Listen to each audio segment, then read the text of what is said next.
What is up, everybody? I'm George Mossey. So, 90 Day Fiance Happily Ever After, season 7, episode 5 has aired. Now, we are catching up with Jenny and Sumit. So, it is the second day of their honeymoon, and after a strange and somewhat awkward and specific conversation about their marital affairs the night before, Sumit drops a bomb and says that he's actually ready to go hang gliding or river rafting or rock climbing for their activity. And Jenny feels that this is definitely not what she signed up for. She was actually interested in laying out on the beach, having a drink, and spending time with her husband and relaxing.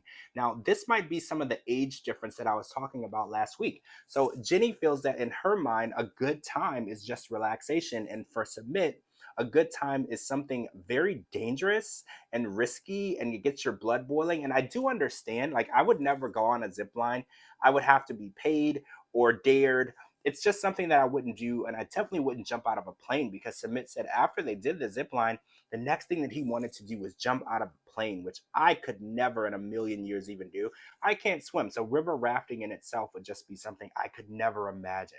Jenny was a great sport. She had an amazing time. She said that it was so much fun, and I do feel like once you get going, these things do become enjoyable. It's just that initial fear factor when you're standing on a huge ledge about to jump off. That's where your fears really kick in.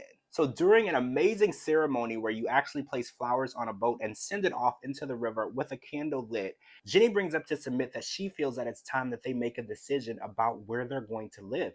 And since he is having such issues with his family in India, she thinks that it might be a good idea for her to apply for a spousal visa and bring him back to the US. Now, I don't want to be partial or impartial in this situation at all, but I do feel the best opportunity for success in Jenny and Submit's marriage would be to move to the United States. I feel like they have overcome so many obstacles in India and things continue to get more and more intense, especially between his family. And he feels that it is his life's work to make sure that he maintains a good relationship with his family. And we know as long as he is working on that fully, he cannot be fully in a relationship with Jenny because he's putting most of his energy into making sure that his family finally accepts him and loves him for who he is. Now, whether or not they actually go through with this and move to the US, we don't know. Fingers crossed, I want this for them, but Submit has to want it as well. All right, guys, I'm George Mossey. Make sure you're following me on all social media platforms at George Mossey and georgemossey.com on my website for all your favorite 90 Day Fiance news and updates. And I'll talk to you all really soon.